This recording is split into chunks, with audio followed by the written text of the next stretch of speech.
Bom, normalmente quando a gente pensa em construir algo complexo, digamos um prédio ou uma ponte, a primeira coisa que a gente procura é um manual, né? Projetos claros, regras de engenharia, Com certeza. passos bem previsíveis. A nossa mente adora processos lineares.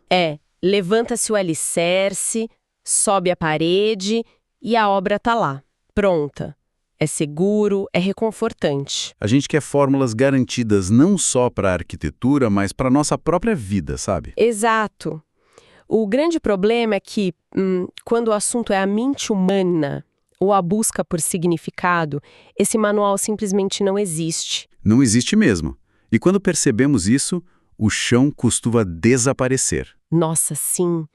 E é sobre essa queda livre e sobre como aprender a voar durante ela que nós vamos conversar hoje. Um mergulho profundo. Isso, o nosso ponto de partida, para quem nos escuta hoje, é uma das obras mais influentes do século XX, o romance Siddhartha, do Hermann Hesse, vencedor do Prêmio Nobel. Uma obra-prima. E, para aprofundar a nossa visão, a gente traz também as análises brilhantes do crítico Otto Maria Karpaus sobre esse livro.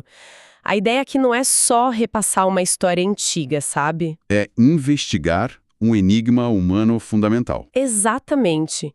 Como encontrar a própria essência no mundo que já vem cheio de regras prontas. E para mergulhar nessa premissa, vale muito a pena olhar rápido para quem foi o Hermann Hesse, porque a vida dele ajuda a explicar muito da inquietação do livro. Ele era bem intenso, né? Muito. Ele foi um rebelde crônico. Escapou de casa, fugiu do sistema educacional rígido lá da época dele. Recusou o nacionalismo cego na Primeira Guerra Mundial, se não me engano. É isso mesmo. O Hesse testou de tudo na própria pele, porque ele tinha uma aversão muito profunda a aceitar verdades que já vinham mastigadas pelos outros. É uma postura muito corajosa. Demais. E essa mesma recusa em engolir dogmas é o que move toda a jornada do personagem que ele criou, o Siddhartha. O que já nos joga direto para o conflito inicial da história, né? No primeiro capítulo, o Siddhartha começa a vida com o que, no papel, seria o cenário absolutamente perfeito. A vida dos sonhos. Ele é jovem, brilhante, pertence à casta mais alta da Índia antiga, que são os Brahmanes, é amado pela família, idolatrado pelo melhor amigo dele, o Govinda. Ele tem acesso aos textos mais sagrados, sabe meditar, recitar os mantras, tem, digamos assim, todo o conhecimento do mundo à disposição. Só que aí o livro traz uma frase muito forte. Diz que o receptáculo não estava cheio. Mesmo com toda essa perfeição exterior, ele se sente completamente vazio. É uma angústia muito real. E soa muito familiar hoje, não é? A gente vê tantas pessoas que cumprem todos os requisitos do sucesso moderno, mas continuam com aquela sensação de que algo essencial está faltando. Exatamente. O que o Siddhartha percebe aí é a diferença brutal que existe entre a teoria e a vivência. Ele olha para os mestres ao redor dele, incluindo o próprio pai. Que era uma referência enorme. Sim, e nota que todos eles são enciclopédias ambulantes de religião. Sabem tudo sobre a criação do universo, rituais de purificação. Mas nenhum deles irradiava uma paz verdadeira. Nenhuma paz douradora. Eles continuavam cheios de medos e angústias como um sabe. O conhecimento acadêmico não sacia a sede da alma quando é só herdado. É como decorar um manual de física sobre a flutuabilidade e achar que isso vai impedir a pessoa de se afogar quando cair no mar. A teoria não substitui a experiência. Uma analogia perfeita. A erudição não salva ninguém na hora da queda. E a resposta do Siddhartha a essa frustração é bem extrema, né? Ele abandona a riqueza, o conforto e foge para a floresta com o Govinda. Eles se juntam aos samanas. Os ascetas errantes. Isso. E a lógica deles é quase uma punição física. Eles pensam, se o meu eu, os meus desejos e a minha identidade social causam esse vazio, eu vou destruir o meu corpo para apagar o meu eu. É radical. Ele passa semanas em jejum absoluto. Torra no sol, congela na chuva. É uma tentativa desesperada de mortificação para alcançar o espírito puro. E se a gente trouxer isso para a nossa realidade atual, lembra muito essas obsessões modernas, né? Nossa, sim. Hiperfoco, privações de sono. aquelas rotinas punitivas de trabalho para tentar fugir das próprias emoções. O mecanismo psicológico é mesmíssimo. É uma técnica de despersonalização. Siddhartha atinge um nível de autocontrole impressionante, dominando a fome e a dor. Ele consegue silenciar a mente à força. Mas aí vem o grande drama. Assim que a meditação termina, o eu dele volta intacto. O sofrimento foi só pausado, não foi resolvido de verdade. E aí que ele tem uma sacada genial, que inclusive choca o Govinda. O Siddhartha percebe que ficar dias sem comer, meditando até quase desmaiar, tem na prática o mesmo efeito que um trabalhador rústico ir numa taverna e beber muito vinho de arroz até apagar. É um entorpecimento. Sim, uma fuga temporária da dor de existir. Tanto o sábio na floresta quanto o homem embriagado estão anestesiando a realidade por algumas horas. Quando o efeito passa, o mundo continua lá. Essa constatação desmonta completamente o valor do ascetismo como um caminho definitivo. É uma lucidez muito cortante do Hesse. É como perceber que estavam andando em círculos, né? Confundindo anestesia com cura. Mas então, se a tradição não serve, e a dor é só anestesia, o que sobra para eles?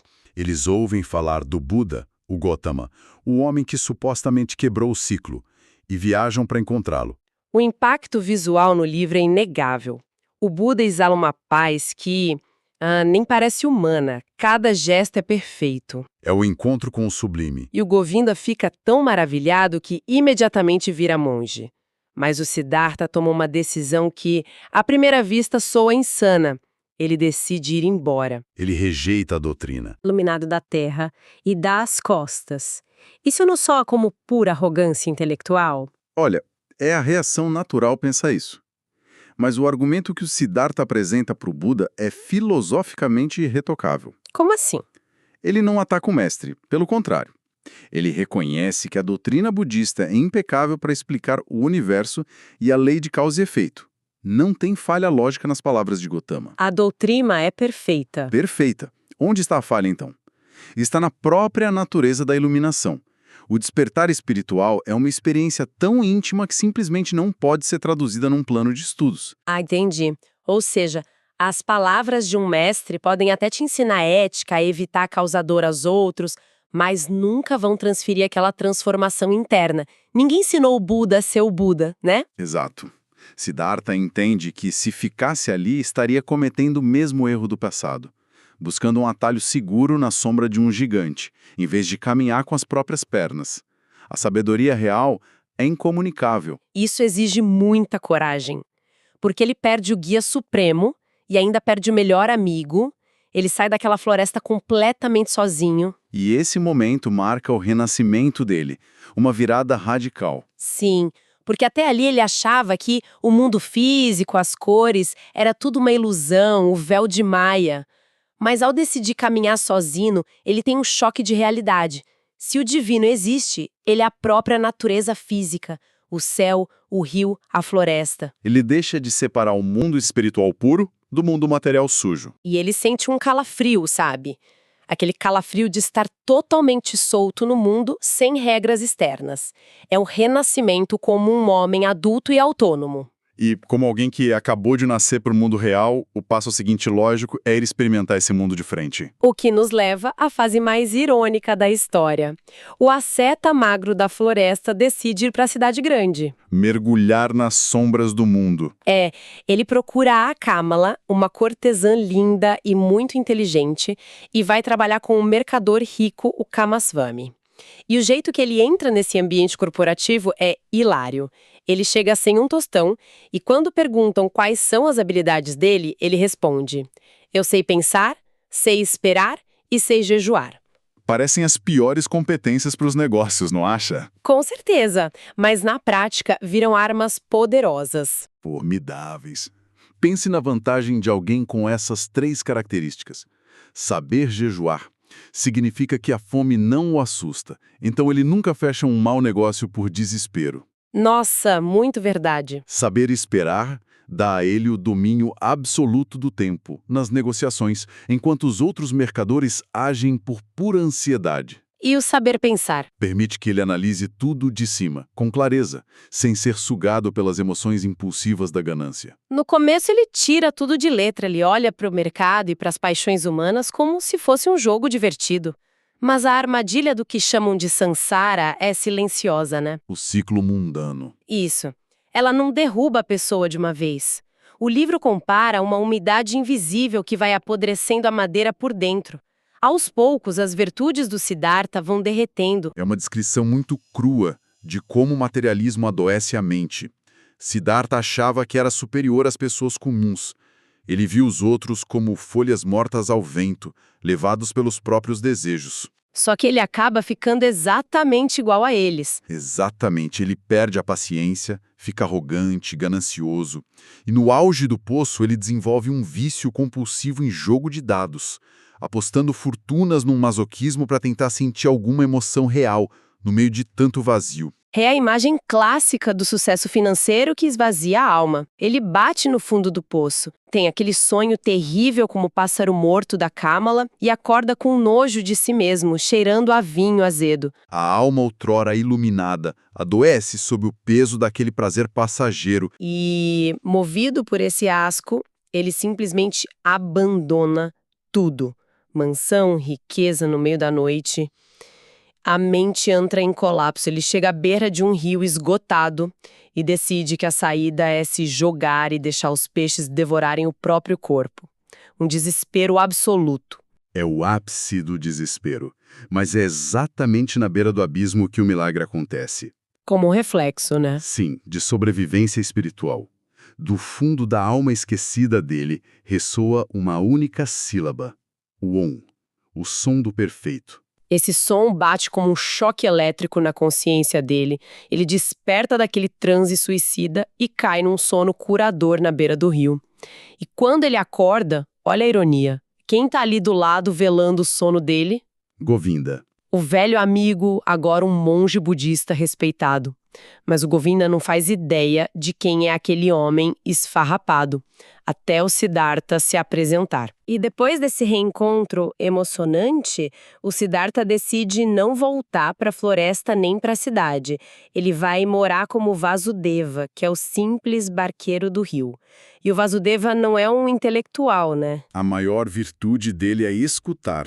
É uma escuta terapêutica.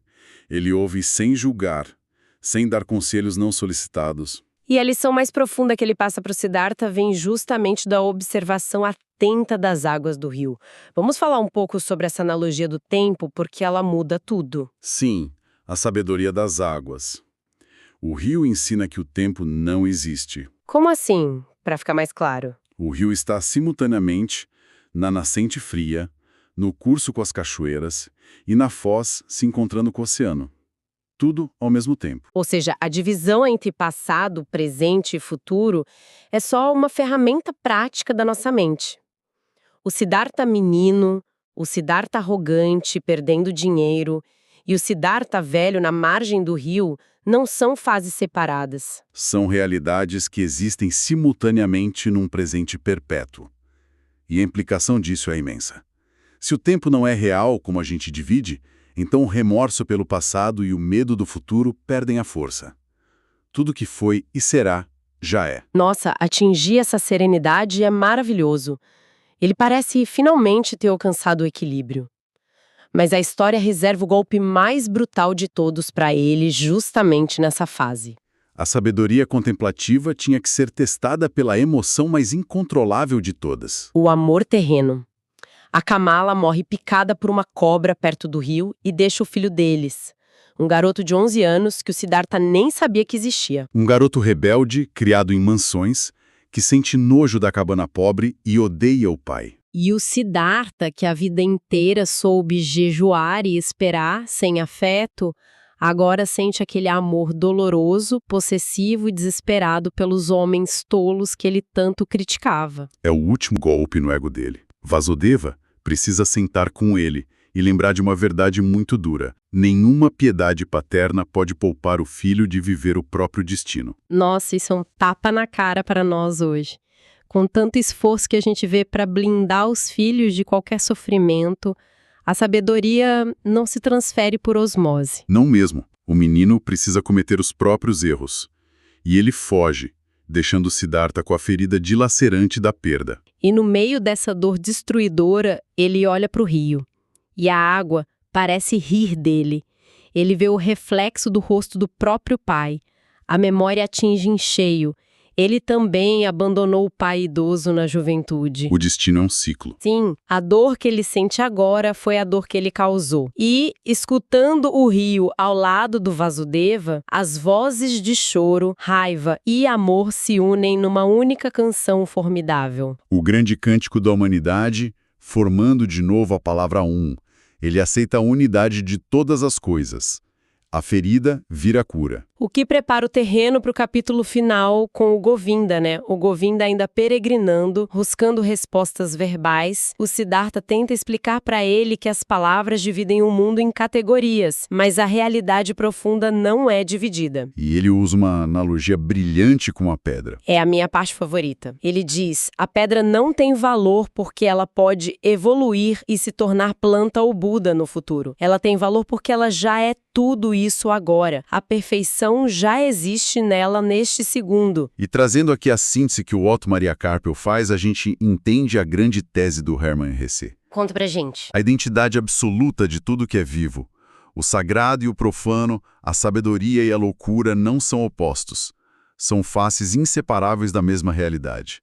A jornada inteira do livro prova que o Siddhartha precisava experimentar os vícios, as dores e as virtudes. Se ele ficasse protegido na floresta com o Buda, ele seria só um aluno disciplinado, mas nunca entenderia o amor absoluto por todas as criaturas, porque ele só entende as falhas dos outros porque ele mesmo falhou. Exato. O Buda latente existe no ladrão e no Brahmane. O segredo não é fugir do mundo para um santuário, mas amar a realidade com toda a beleza e brutalidade dela. Isso subverte muito a forma como a gente vive hoje. Estamos sempre buscando evitar as quedas, sempre consumindo doutrinas, dicas de especialistas sobre como ser perfeitos. E essas doutrinas muitas vezes nos cegam, né? Demais. Tentar encaixar a experiência bruta num manual é como tentar amarrar um rio. E por isso fica uma provocação final essencial para quem nos escuta. Em um mundo super conectado, cheio de manuais e conselhos de como viver, talvez a gente precise se perguntar: qual é a sabedoria silenciosa que só a vivência das nossas próprias feridas pode nos ensinar? Afinal, se o Buda está oculto em cada ser, o único verdadeiro mestre possível é a própria vida. Perfeito. Fica o convite para que cada um abandone a busca infinita por atalhos e comece a compreender o seu próprio rio. Obrigado por nos acompanhar em mais esse mergulho e até a próxima!